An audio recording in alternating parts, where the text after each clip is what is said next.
Why don't we just run the whole picture? Just not bring Roy on at all. I mean, you know, what amazes me is we have Roy Rogers in the flesh, live on video tonight, and we're showing a movie that's 35, 40 years old. Roy, it's a pleasure to have you here, my friend, and Happy New Year. Thanks for coming on, and Dale Evans will join us here in just a couple of minutes. You were born back in Ohio, in Cincinnati. Right. I was born in Cincinnati, and how, were you there for a while that you remember your childhood there? Actually, I was raised on a farm out of Portsmouth, Ohio. Okay. I was born in Cincinnati, but we left there when I was about a year and a half old. Oh, so then you have no... Went to Portsmouth, no. And we moved out on a little farm called Duck Run. And I was there until I was about 18, and I came to California in 1930. And on the farm, like, you had chores you had to do with your father and your mother? Yeah, I milked cows and shoveled things and gathered eggs. Golly, we had 300 chickens, and I haven't been back there since. And I've been back to Portsmouth, but I sure wouldn't want to wish this off on my kids. I mean, you may be the king of the Cowboys, but you're a city kid at heart. Am I? Well, no, I like the farm, but my dad worked in the shoe factory, and I only saw him about every 2 weeks, you know, on the weekends. And so I was the only boy. I had three sisters, and I had to do all the work, the dirty work. You know? And were you a budding musician as you were growing up on the farm? Yes, well, so to speak. My mom and dad both played mandolin and guitar, and my three sisters and I all learned to play the mandolin and guitar. And we'd have a square dance at our house, and all I had to get was one other girl and 3 boys, and I had a square dance. Sure, you know? Sure.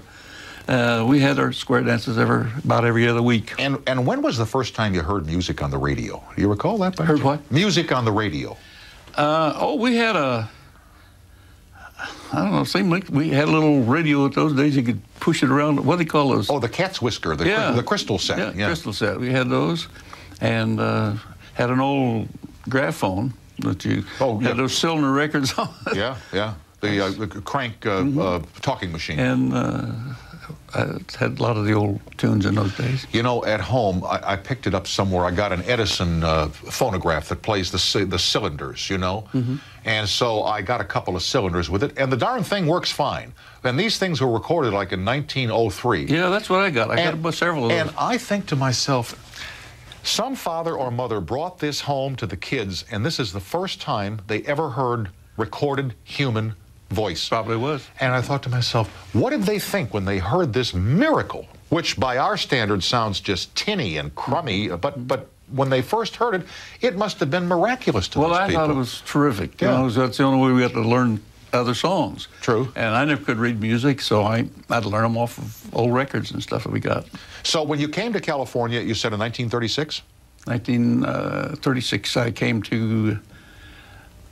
no, I was 1936, 1930 I came to California, but 1936 we went to the Texas Centennial, the Sons of the Pioneers and I. So when you got to California, you were just a guy coming out here from the Middle West. You weren't a movie star. That's right, and I was looking for any kind of a job I could get. I was working in a shoe factory in 29, and I came out here in 1930 to visit my sister.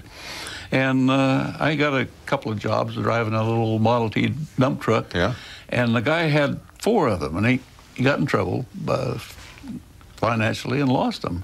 So there went my job. So I got to the point I'd just do about anything for a couple of bucks, you know. Gotcha. It was real hard, and I think that's how I got in show business. So my sister said she knew I played the guitar and I sang, and family style, you know. She says, honey, why don't you go up and get on that station, the KMCS or KMIC in Inglewood, 1930, 31, somewhere like that. And, of course, I was very bashful, just off of the farm, but she talked me into going, and she went up there with me. And when she introduced me, I just froze to my seat. I was going to say, I could just imagine the first time walking into the radio station thinking, shucks, man. To this day, I don't remember what songs I sang. But I sang a couple of songs. They took my name and address. And about 3 or 4 days later, I got a phone call from a guy, called my sister's house. And I joined my first group, the Rocky Mountaineers, back in 1931. For heaven's sake. So the guy called you back. And over a period of the next couple of years, I organized the Sons of the Pioneers, and we were together. And did that lead to the pictures, the Sons of the Pioneers? Well, I was with the Sons of the Pioneers, and we were on a good station, KFWB at that time. And when the last roundup came out, we made a terrific arrangement on it. So we started getting write-ups from the Examiner paper, and the officials at the radio station started listening, evidently, because they pulled the three of us off of Jack and his Texas Outlaws and put us on the staff at $35 a week apiece. Wowzers. And that's when 35 was 35, I right? lived in heaven for a long time there, I'll tell you. Yeah, that's when 35 was really 35, that's right. And at that time, I've always been told that KFWB meant that it was from Warner Brothers, that That's Warner right. Brothers owned the radio station. It was a Warner Brothers station at that time. But they didn't see any movie potential for you because you did your pictures at Republic, didn't you? I don't... the way I got it, the whole thing's an accident. It usually is with most people, you know? Yeah, well, what happened was I was out in...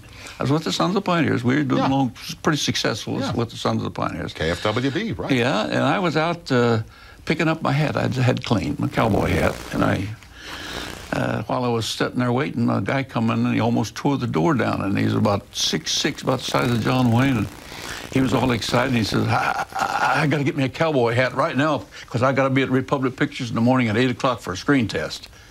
He spilled the beans. That was his mistake. Yep. So I got to thinking about it, but I had no agent. I was scared to death to even think about it, but I said, I'm going to go out there anyway. So I went out, and I didn't know who I was supposed to see or anything. Yeah. They wouldn't even let me in. So I waited around, and I was started about 9 o'clock. About noon, I saw some people coming back from the restaurant from lunchtime. And I just got on the other side of this, about 40 people, the extras coming back. And the guy on the guard on the gate is kind of sneaky, but you know, when you're hungry, you'll try anything. So I talked to him, and I looked around, he wasn't looking, so I just got on the opposite side of all these people and walked right in. Right on going, huh? And here's the other incident. Just got in the door, and a hand fell on my shoulder, and I thought it was going to be thrown out. Yeah. You know? I turned around, this guy said, well, hi, Lynn. Said, my name's Leonard Sly. He says, hi, Lynn. Says, what are you doing here? I said, I don't know. I said, I've been trying to get in here all morning, you know. And he said, and I said, they wouldn't let me come in. I didn't have an appointment, you know. That's what I got you. So he said, well, you got your guitar with you? I said, yeah. Let me leave you right there for a second as Leonard Sly, and you got the guitar, and I got the commercial to do, and Dale's coming out. And okay. we'll keep him in suspense for about 2.5 minutes. Okay. Back with Roy Rogers and Dale Evans and your phone calls after these messages.